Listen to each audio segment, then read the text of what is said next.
Good morning. Welcome to Enduro360. I'm your host, Chili White. Today we are here to talk about new helmet. Icon variant in the Ghost Carbon look. Pretty interesting. So, if you follow us much, you know that I've had kind of some good and bad relationships with adventure bike helmets. A few years ago I started off trying a couple of the inexpensive ones and just absolutely did not like them. I mean, you know, if you spent 100,000 miles wearing a top-of-the-line street bike, a Rye or Shoei helmet, and you try on one of the inexpensive adventure bike styles, it's pretty hard to justify. Finally, I stepped up. I bought an Rye XD4, and that has really become my primary helmet for almost all off-road use. I know it sounds kind of crazy, but even in just mild dust conditions, that thing actually works really well. I even raced some of the rally racing in it. So next up, we've come to the Icon. This is a pretty interesting looking helmet. It's very futuristic. Certainly doesn't look very much like a dirt bike helmet, but I thought, well, let's give it a try. So let's talk just a little bit about it. So the Ghost Carbon is this unique look. It's carbon fiber look. It's actually a carbon fiber layer over a fiberglass and what they call a Dyneema layer. This came stock with this yellow shield here. Kind of wild looking. What I found about this, the yellow worked exceedingly good in any kind of shadow, shade, or cloudy light conditions. But it was just too much for full sunlight.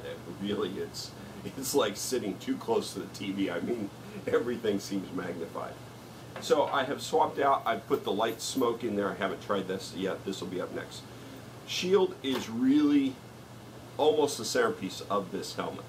First of all, you can see it's not just a twisted around. I mean, it is preformed to exactly what this helmet specifications are. The clarity in it is exceedingly good. No distortion, even with the shield cracked open. Also, it has a no fog coating on it, which is really nice because at no point do I ever feel the need to crack the shield open. So pretty impressed with the shield. They advertise it as a quick change. I'm not sure I would really call it that. Changing the shield is pop off the plastic cover, use a big screwdriver or the supplied tool to unscrew the screw on each side, and then pop the shield out and put the new one back in. Fairly easy to do. Frankly, it is a little bit easier than the Rye just because it's not so complicated. The peak, the shield, the visor itself is pretty much fixed in place, so even when you take these screws out, it isn't moving around on you. The second thing that I find really unique about this helmet is it has a pretty big chin box. So when you've got this thing on, it does not feel claustrophobic at all. You actually have quite a bit of room right in here to breathe.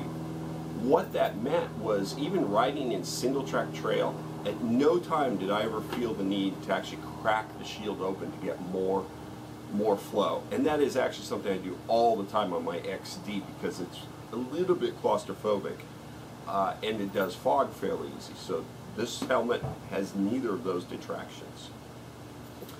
As for the peak design, again, pretty futuristic looking. On this model only, on the Ghost Carbon, this is translucent. So it's almost useless for shielding because quite a bit of light still flows through there. But the other versions of the variant have a regular colored peak. I have actually gone ahead and spray painted the underside of this to give myself some real sun protection. It does not move. It is a fixed position, but that being said, it is pretty much just about right. It gives just about the right amount of coverage without intruding into your sight. Airflow through it seems to be pretty good straight on. There's very little pull against the helmet. Even turned a little bit, the pull isn't too bad. Fairly, more or less comparable with the XD. Where it does suffer, we rode in some horrendous crosswinds going down the highway in Mexico, and again, this thing is it's kind of tall. So once you get into a crosswind, yeah, this thing is catching a lot of air. Venting. This thing really, really vents well. Two brow vents right here, pretty easy to open and close. Two more vents right here, and then a chin vent right here. It vents extremely well. In fact, almost too good. That is, once the weather got cold and closed off all of the venting, you could really recognize that there's still a lot of cool air flowing through there.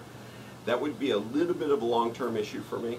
I have gone ahead, they have an optional chin curtain right here that I did not use initially. I've installed this now. I've actually had to cut it out just a little bit because it just doesn't let you get your head in and out very well. But we're going to see if that helps cut down some of the wind flow that was coming into the helmet. Along with that, that wind flow was also a little bit of buffeting coming into the eye area, which I found really distracting.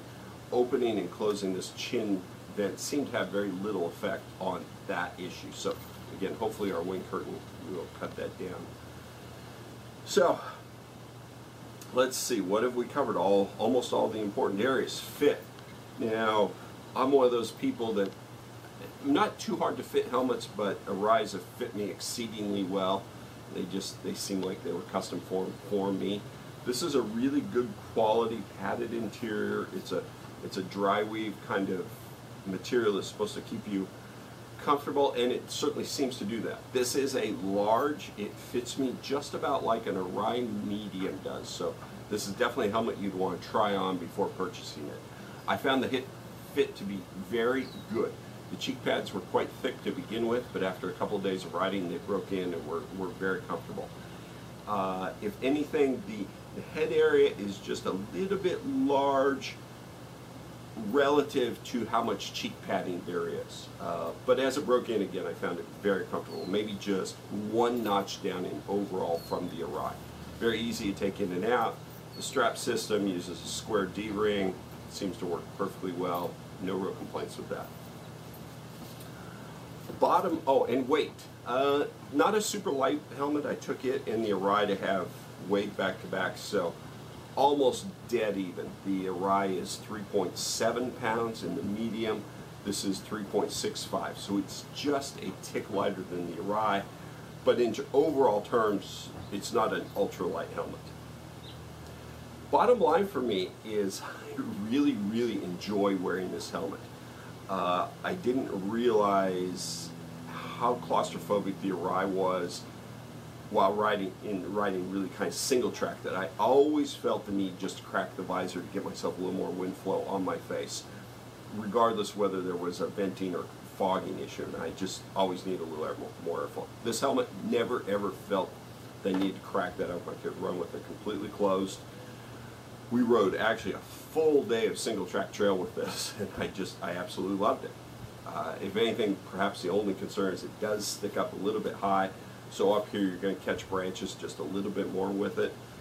But I found it very, very respectable in the dirt. In fact, in some ways, it probably outperforms in the dirt, even though it's something that's looks to be a very street bike style helmet. Certainly if you look at Icon's advertising, it's mostly street bike look. But anyway, there we go. We're going to put some more miles on this, try the new shield, and so far I'm pretty stoked with it. I think this is going to become my regular helmet for a lot of types of riding. So there you go. Hey, thanks for tuning in to Enduro360. I'm Chili White, and I will talk to you soon.